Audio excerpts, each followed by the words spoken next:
This is how you do it.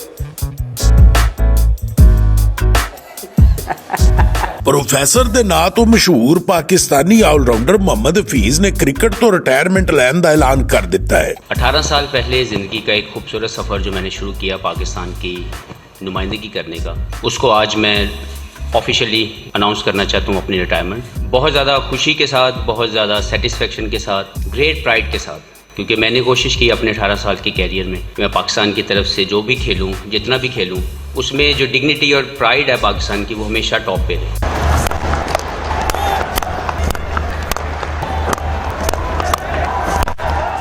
ਉਹ ਬਿਹਤਰੀਨ ਬੱਲੇਬਾਜ਼ ਹੋਣ ਦੇ ਨਾਲ-ਨਾਲ ਸਪਿਨ ਬੋਲਿੰਗ ਦਾ ਜਾਦੂ ਵੀ ਜਗਾਉਂਦੇ ਸਨ। ਮੁਹੰਮਦ ਹਫੀਜ਼ ਨੇ ਆਪਣੇ ਕ੍ਰਿਕਟ ਕੈਰੀਅਰ ਦਾ ਆਗਾਜ਼ 2003 ਵਿੱਚ ਕੀਤਾ ਸੀ। ਆਪਣੇ ਕੈਰੀਅਰ ਦੇ ਦੌਰਾਨ ਮੁਹੰਮਦ ਹਫੀਜ਼ ਨੇ 55 ਟੈਸਟ ਮੈਚ ਖੇਡੇ, ਜਿਨ੍ਹਾਂ ਵਿੱਚ 10 ਸੈਂਚਰੀਆਂ ਤੇ 12 ਨਿਸਫ ਸੈਂਚਰੀਆਂ ਦੀ ਮਦਦ ਦੇ ਨਾਲ 3652 ਦੌੜਾਂ ਬਣਾਈਆਂ ਤੇ 53 ਖਿਡਾਰੀਆਂ ਨੂੰ ਪਵੇਲੀਅਨ ਦਾ ਰਾਹ ਵਿਖਾਇਆ। ਉਹਨਾਂ 218 ਇੱਕ ਰੋਜ਼ਾ ਮੈਚ ਵੀ ਖੇਡੇ, ਜਿਨ੍ਹਾਂ ਵਿੱਚ 11 ਸੈਂਚਰੀਆਂ ਤੇ 38 ਨਿਸਫ ਸੈਂਚਰੀਆਂ ਬਣਾ ਕੇ 6614 ਦੌੜਾਂ ਬਣਾਈਆਂ ਤੇ 139 ਵਿਕਟਾਂ ਵੀ ਲਈਆਂ। ਮੁਹੰਮਦ ਹਫੀਜ਼ ਨੇ 119 T20 ਮੈਚਾਂ ਵਿੱਚ 14 ਫਿਫਟੀਆਂ ਬਣਾਈਆਂ ਤੇ 61 ਖਿਡਾਰੀਆਂ ਨੂੰ ਆਊਟ ਕੀਤਾ।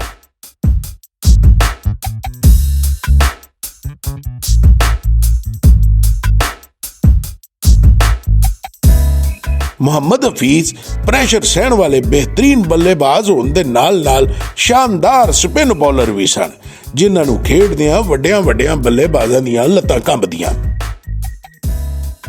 ਖਾਸ ਤੌਰ ਉੱਤੇ ਖੱਬੇ ਹੱਥੋਂ ਬੈਟਿੰਗ ਕਰਨ ਵਾਲੇ ਹਮੇਸ਼ਾ ਹਫੀਜ਼ ਅੱਗੇ ਬੱਕਰੀ ਬਣੇ ਰਹੇ।